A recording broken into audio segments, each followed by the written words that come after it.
रंजीत, आखिर कब तक हम इस मकान में सड़ते रहेंगे? हर बार तुम यही कहते हो, अब लेंगे नया मकान, तब लेंगे नया मकान। तुम जानते नहीं हो अंजलि, शहर के बीचों बीच मकान है अपना, और ऐसी प्रॉपर्टी मिलना बड़ी बात है। और बस थोड़ा पुराना ही तो हुआ है। यहाँ हर सुख सुविधा है, लेकिन अगर तुम चाहो तो मैं जंगल के बीचों बीच नया मकान बना देता हूँ। अरे आपको क्या फर्क पड़ता है? फर्क तो हमें पड़ता है ना, जो सारा दिन इस छोटे से मकान और तंग गलियों में दम घोट घोट कर जीते हैं। और क्या फायदा ऐसी सुख सुविधा का जहाँ हमारा दम घुटता हो। अपनी पत्नी के कहने पर रंजीत प्रॉपर्टी डीलर से बात करता है, जो उन्हें नदी के उस पार एक प्लॉट दिखाता है। अरे ये नाज पीटा डीलर कहाँ ले आया हमें? अब क्या नदी में चप्पू चलाकर उसोर जाएंगे हम? अरे ऐसी लोकेशन ज्यादा समय तक खाली नहीं रहती, होटल वाले जल्दी से लपक लेते हैं। अरे इतनी खुली जगह पर सांस लेने में भी कितना अच्छा लगेगा आपको, रिश्तेदारों में खूब नाम हो जाएगा आपका। देखो ना रंजीत, घर के आगे नदी बह रही है। जब 2 मंजिला मकान बनाएंगे ना, तो सबके यहाँ पर्सनल कमरे होंगे, और जब बालकनी में खड़े होंगे ना, तो ठंडी ठंडी हवा आएगी। हाँ भाई साहब, अब मत सोचिए और ले डालिए। अब डीलर और पत्नी के कहने पर रंजीत अपनी सारी जमा पूंजी लगाकर वो प्लॉट ले लेता है और शहर के बीचों बीच बने अपने घर को किराए पर दे देता है। फिर कुछ महीनों बाद, अरे आप तो ऑफिस जा रहे थे, वापस क्यों आ गए? अरे बोट पर लोगों की भीड़ हुई पड़ी है, बिल्कुल भी जगह नहीं थी बैठने के लिए। तो अब दूसरे रास्ते से चले जाओ। तब तो मैं आधे दिन के बाद ऑफिस पहुंचूंगा। अब आज रहने देता हूँ, छुट्टी कर लेता हूँ। हाँ ये ठीक रहेगा। और कल सुबह टाइम से उठ जाना, तो शायद आपका बोट में नंबर आ जाए। अब दिन में जाकर आप सब्जी ले आइएगा। रंजीत कुछ घंटे बाद बोट में बैठकर सब्जी लेने चला जाता है और कुछ देर बाद ढेर सारी सब्जियां लेकर घर लौटता है। अरे इतनी सारी सब्जियां? नदी के पास सब्जी मंडी का व्यापार खोलने का इरादा है क्या आपका? अरे मेरी माँ रोज कुश्ती लड़कर नाव में बैठकर बाजार से सब्जियां लाना मेरे बस की बात नहीं है। 2 हफ्ते की सब्जियां एक साथ ले आया हूँ। अब 15 दिन तक बिल्कुल सब्जी लाने के लिए नहीं कहना।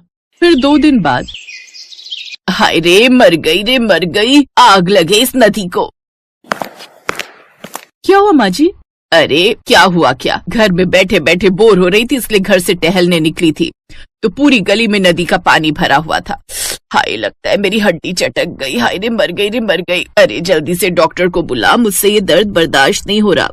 लेकिन माँ जी, यहाँ कौन सा डॉक्टर आएगा? इसके लिए तो हमें नदी पार करके जाना होगा। ऐसी जगह लाकर बसाया है तुम कमबख्त होने की यहाँ कोई डॉक्टर नहीं मिल रहा। आप अंदर चलिए, मैं आपकी मालिश करके गर्म पट्टी बांध देती हूँ। रहने दे, कोई जरूरत नहीं है। ये सब जो भी हुआ है ना, सब तेरे कारण ही हुआ है। ना तो तू उस घर में सीलन की बदबू की शिकायत करती, ना तू घर छोटाए की रट लगाए रखती। माँ जी, अब सारा इल्जाम मुझ अकेली पर ही क्यों डाल देती हैं? ये घर लेने का अकेला फैसला मेरा तो नहीं था ना। देख तू अब मेरा दिमाग खराब मत कर और मेरे बेटे को फोन कर, अब वही ले जाएगा मुझे। रणजीत जल्दी से घर आकर अपनी माँ को जैसे तैसे डॉक्टर के पास लेकर जाता है। ऐसे ही कुछ दिन बीतते हैं। अब बरसात का मौसम शुरू हो जाता है और नदी का पानी अब और भी बढ़ जाता है। अरे बेटा, ये नदी का पानी बाहर आ गया है, सब जगह कीचड़ ही कीचड़ हो गया है। माँ, बरसात में तो शहरों के गड्ढे भी पानी से भर जाते हैं, और फिर ये तो नदी का किनारा है, तो कुछ दिन तो कीचड़ रहेगी ही। अब घर के बाहर कीचड़ होने से वो लोग बाहर भी नहीं निकल पाते। फिर कुछ दिन बाद उनकी बेटी रूही कमरे में खेल रही होती है कि तभी नदी किनारे से एक सांप उनकी खिड़की से होता हुआ घर में घुस आता है, जिसे देख रूही जोर जोर से चिल्लाने लगती है, आ मम्मी मम्मी, सांप सांप। वो सभी दौड़कर उस कमरे में आते हैं। रणविजय जैसे तैसे उस सांप को बाहर फेंकता है। हाय मेरी बच्ची, ये ना जाने कहाँ आकर फंस गए हम। तभी बाहर तेज हवाएं चलने लगती हैं और बाहर नदी किनारे की मिट्टी उनके घर के अंदर आने लगती है। हे राम, ये कहाँ आकर फंस गए हम। हमने यहाँ आकर कोई गलती तो नहीं न की जी? अरे तो घबरा क्यों रही हो? हमने शहर वाला मकान बेचा थोड़ी ना, किराए पर ही दिया। इसको बेचकर वापस वहीं चले जाएंगे। 3 दिन बाद अचानक नदी का पानी काफी बढ़ जाता है। खबर में दिखाया जाता है कि पड़ोसी राज्य ने बांध का पानी छोड़ा है और निचले इलाकों और नदी किनारे बसे घरों का बाढ़ में डूबने का घर है। फिर उनके घर एक नोटिस आता है। क्या लिखा है इसमें? माँ, इसमें लिखा है कि हमें जल्दी से घर खाली करना होगा, और अगर ये घर खाली नहीं किया तो पड़ोसी राज्य से छोड़े गए इस पानी से बाढ़ का खतरा बढ़ जाएगा और घर तक डूबने का भी डर है। और अगर ये घर डूब गया और किसी की जान चली गई तो इसमें सरकार की कोई जिम्मेदारी नहीं होगी। अरे ऐसे कैसे चला जाएगा, इतने पैसे लगाए हैं इसे बनाने में। माँ, अभी ये सब सोचने का वक्त नहीं है। जान रहेगी तो ही रह पाएंगे ना इस घर में। चलो हम सब अपने शहर वाले घर में ही वापस चलते हैं। हमारा राज नहीं चल रहा मैडम। पूरे 1 साल का कॉन्ट्रैक्ट हुआ है। अगर साल भर से पहले घर खाली करवाया ना किराएदारों से, तो 1 साल का किराया हमें उनको देना पड़ेगा। अब जब तक टाइम पूरा नहीं होता हमें किराए पर ही कहीं और रहना होगा। अब वो किराए के घर में चले जाते हैं जहाँ हर वक्त मकान मालिक की कुड़कुड़बाजी रहती है। बड़ी मुश्किल से वो वहाँ पर कुछ महीने बिताते हैं, फिर साल पूरा होते ही अपने शहर वाले घर में वापस लौट आते हैं। माँ जी, हमें अपना घर किराएदारों से वापस तो मिल गया, लेकिन आपको नहीं लगता कि उन्होंने इसकी कंडीशन पहले से भी ज्यादा खराब कर दी? अब तो कितनी स्मेल और घुटन हो रही है ना यहाँ। चुप कर तू, एक भी शब्द अपने मुंह से निकाला तो। अब जो है जैसा है हम यहीं रहेंगे, यही हमारा घर है अब, और यही मेरा आखिरी फैसला है। अपने पति के आगे अब अंजलि भी कुछ नहीं कह पाती और खुशी खुशी अब वहीं रहने लगती है। ससुराल हर लड़की का सपना होता है और वहां पर बिताया पहला दिन शायद ही कोई लड़की हो जिसे याद न रहे। ऐसी ही ये कहानी है करिश्मा की, जिसका ससुराल में पहला दिन होता है। नई नवेली सहमी सी दुल्हन करिश्मा सुबह तड़के 5 बजे उठ जाती है और सोचती है, हाय राम, सुबह के 5 बज गए और मैं अभी तक सो रही हूँ। जल्दी से उठकर नहा लेती हूँ, नहीं तो सब लोग क्या कहेंगे। करिश्मा जल्दी से नहाकर बाहर आती है और पूजा पाठ करके किचन में चली जाती है। अरे, अभी तो ठीक से सुबह भी नहीं हुई, फिर ये किचन में से कैसी आवाजें आ रही हैं? कहीं अपने यहाँ कोई चोर तो नहीं आ गया? चोर चोर चोर। बेचारी करिश्मा किचन में नाश्ते की तैयारी कर रही थी, लेकिन अपनी सास का शोर शराबा सुनकर वो डर जाती है और जल्दी से बाहर आकर पूछती है, चोर? कहाँ है चोर माँ जी? जल्दी बताइए, मैं अभी डंडे से उसकी पिटाई करती हूँ। किचन में चोर है, वहां से तरह तरह की आवाजें आ रही हैं। लेकिन किचन में तो मैं हूँ माँ जी, और वहां तो कोई नहीं है। अच्छा, फिर तो बहू तू ही होगी। मैंने खटर पटर की आवाज सुनी तो मुझे लगा शादी वाले घर में कोई चोर चोरी के इरादे से घुस आया है। पर बहू, तू इतनी सुबह सुबह किचन में क्या कर रही है? जी, वो मैं नाश्ते की तैयारी कर रही थी। अरे, इतनी जल्दी? सारा दिन पड़ा है अभी, ये काम तो बाद में भी हो जाएगा। पहले तू जाकर आराम कर ले, शादी की तैयारियों में थक गई होगी। जा बेटा, आज तो पहला ही दिन है, जाकर आराम कर। हाय, कितनी अच्छी सास मिली है मुझे, जो आराम करने के लिए कह रही है। और एक मेरी माँ थी, जो सूरज निकला भी ना हो फिर भी, सूरज कब का निकल गया, आधा दिन हो गया, कब उठेगी कहकर जल्दी उठा देती थी। यहाँ तो सूरज निकलने के बाद भी सासू माँ कह रही है, सोचा सोचा।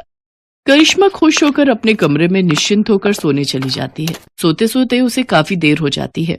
तभी हॉल में बैठी उसकी बुआ सास और मामी सास बातें बनाने लगती हैं और कहती हैं, हाय, हम का इतनी दूर लखनऊ से सोती बहू को देखने वास्ते आवत है। अरे, आजकल की बहुएं तो सिर पर चढ़ी रहती हैं, हमारी तरह थोड़ी ना जो ससुराल के डर से आज भी कांपते हैं। वहीं पीछे खड़ा रजत उनकी सारी बातें सुन रहा होता है। अपनी बीवी की बेइज्जती सुनकर वो उनकी बातों पर पर्दा डालते हुए कहता है, वो तो कब की उठ गई है बुआ जी, वो कपड़े समेट रही है, सारा कमरा बिखरा पड़ा है ना, लहंगा जेवर, आप तो जानते ही हो शादी वाले घर में कितना काम हो जाता है। रजत जल्दी से अपने कमरे में जाता है और करिश्मा को उठाते हुए कहता है, करिश्मा, जानू उठ जाओ बेबी, जल्दी से उठकर नहा लो, सब रिश्तेदार बाहर तुम्हारा इंतजार कर रहे हैं। जी, मैं तो सुबह 5 बजे उठकर ही नहाकर पूजा पाठ करके नाश्ता बना लिया था, लेकिन माँ जी ने कहा अभी सो जाओ, इसलिए आकर सो गई। हाय मेरी नई नवेली दुल्हन, सुबह 5 बजे से उठी है, तब तो तुम अभी आराम कर लो। नहीं, अब मेरी नींद पूरी हो चुकी है। कहिए, आपको कुछ कहना था क्या? रजत करिश्मा को सारी बात बताता है और कहता है, अब मुझे तो ये बिल्कुल भी बर्दाश्त नहीं कि कोई मेरे सामने मेरी बीवी की बुराइयां करे। चलो अब जल्दी से तैयार होकर बाहर आ जाओ, सब तुम्हारा इंतजार कर रहे हैं। इतना कहकर रजत बाहर चला गया। हाय जी, ये क्या हो रहा है? मेरी पीठ पीछे कल तक जो रिश्तेदार मुझे आशीर्वाद दे रहे थे, आज एक ही दिन में मुझे जाने बिना मेरे बारे में अपनी राय देनी भी शुरू कर दी। फिर करिश्मा तैयार होकर बाहर आ जाती है और उनसे पूछती है, बुआ जी, मामी जी, आपने नाश्ता कर लिया? हाँ बहू, तुझे क्या लगा अगर तू खाना नहीं देगी तो क्या हम भूखे ही रहेंगे? वैसे तूने टाइम देखा क्या हुआ है? तभी वहां सरोज आ जाती है। अरे, ये बेचारी तो सुबह 5 ही बजे उठ गई थी, नहाकर पूजा पाठ कर कर सबका नाश्ता इसी ने तो बनाया था। वो तो काफी सुबह थी, इसलिए मैंने ही कहा इसको जाकर सोने के लिए। अरे दीदी, बहुओं को तो जितना दबा कर रखा जाए उतना ही वो काबू में रहती हैं। अगर जरा भी ढील दे दी तो फिर ये हाथ से निकल जाती है। ये कैसे रिश्तेदार हैं? बहू का आज पहला दिन है और उसे आशीर्वाद देने की बजाय दबाने की बात की जा रही है। मैं बहू हूं, कोई जानवर थोड़ी ना जो मुझे दबाया जाए। अभी करिश्मा इसी सोच में पड़ी हुई होती है कि तभी पीछे से आवाज आती है, भाभी जल्दी से चलो और अपना सूटकेस खोलकर दिखाओ कि उसमें क्या क्या सामान आया है हमारे लिए। हाँ जी, चलिए सब कमरे में। अरे कमरे में क्या चलिए, तुम अपना सूटकेस यहाँ लेकर आओ। अरे यहाँ लाने की क्या जरूरत है? करिश्मा बेटा, जो जिसके नाम का है दे दो उसको। अच्छा पापा, ऐसा कैसे? ननद को पूरा हक है अपनी पसंद का सामान लेने का। जो रिवाज है हम तो वही लेंगे। हाँ हाँ, जैसे तेरी माँ ने तो हमें बड़ा अपनी पसंद का दिया था ना, जो तू अपनी भाभी से मांग रही है। अरे कैसी बात कर रही हैं आप? आपने तो मेरी सबसे पसंदीदा जरकन वाली साड़ी पर हाथ रख दिया था और मैं बेचारी मना भी ना कर पाई। बेचारी करिश्मा भारी सूटकेस उठाकर हॉल में लाती है और जैसे ही उसका सूटकेस खुलता है तो उसकी पसंदीदा साड़ी उसकी ननद तान्या ले लेती है और वो बेचारी मन ही मन सोचती है, हाय ये तो मेरी फेवरेट साड़ी है। अच्छा, अब मेरे निकलने का वक्त हो रहा है, लेकिन सोच रही हूँ जाने से पहले एक बार नई बहू के हाथ का मीठा चख लूं। हाँ हाँ जरूर बुआ जी, आप बैठिए, मैं अभी आप सबके लिए हलवा बना कर लाती हूँ। हलवा नहीं भाभी, हमारे यहाँ तो मीठे में बहू खीर ही बनाती है, तो आपको भी वही बनानी है। खीर? करिश्मा की माँ ने मीठे में हलवा बनाना सिखाया था, वो भी उसने शादी से हफ्ता भर पहले ही सीखा था। हे भगवान, मैंने तो माँ से हफ्ता भर हलवा बनाने की ट्रेनिंग ली थी, लेकिन खीर कैसे बनाते हैं वो तो मुझे आता ही नहीं। एक काम करती हूँ, जो हलवे की रेसिपी है वही खीर के लिए इस्तेमाल करती हूँ। कुछ देर बाद करिश्मा खीर लेकर आती है। भुने हुए चावल की तो अच्छी खुशबू आ रही है, बस जरा दूध में चावल ठीक से मिक्स नहीं हो पाए। ये लो बहू, तुम्हारी पहली रसोई का सगुन। बुआ सोने की चेन बहू को गिफ्ट में देती है। मामी सास भी उसके लिए सोने की अंगूठी लाई होती है। आप सबने मेरी बहू को समझा, वही हमारे लिए काफी है। इन सब चीजों की कोई जरूरत नहीं थी। जरूरत कैसे नहीं थी दीदी? ये क्या तुम्हारी ही बहू है, हमारी नहीं? हाँ, इसकी अहमियत हमारे लिए भी उतनी ही है जितनी तुम्हारे लिए। बहू, अब तू थक गई होगी, जा बेटा अपने कमरे में जाकर आराम कर। करिश्मा उन सबके पैर छूकर कमरे में चली जाती है। आज शाम को बहू के मम्मी पापा आने वाले हैं, देखते हैं क्या लेकर आते हैं। वही लाएंगे जो तुम्हारे लाए थे, खाली हाथ ही आएंगे और क्या। और जो शगुन से पहले ट्रक भरकर आया था उसका क्या, वो तो आपको याद नहीं। चलो अब तो मैं चली अपने घर। आप दोनों ननद भाभी शादी के 30 साल बाद भी लड़ती ही रहो।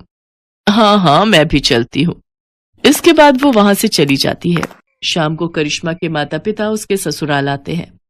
अरे आइए आइए भाई साहब, बहन जी, कैसी हैं समधन जी आप? मैं तो कब से शाम होने की राह देख रही थी। कहाँ है मेरी लाडो? वो तैयार हो रही है। वैसे शाम की राह क्यों देख रही थी? अब तो एक ही घर है, पहले ही आ जाती। जी वो तो है।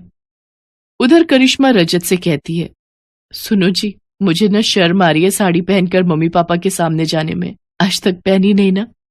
अब ये लो सूट, मैं तुम्हारे लिए लाया था, इसे पहन लो, मम्मी से मैं बात कर लूंगा। करिश्मा सूट पहनकर तैयार हो जाती है और सबके सामने आ जाती है। लो जी, आ गई हमारी बहू। देखो तो सूट में कितनी प्यारी लग रही है। बहू, तू ना सूट भी पहना कर, बड़ी प्यारी लगती है सूट में। इसके बाद करिश्मा को सब अच्छा लगने लगता है। उसकी शादी का पहला दिन उसके लिए खट्टा मीठा भरा रहता है, लेकिन प्यार करने वाले पति, सास, ससुर और ननद पाकर वो खुश हो जाती है।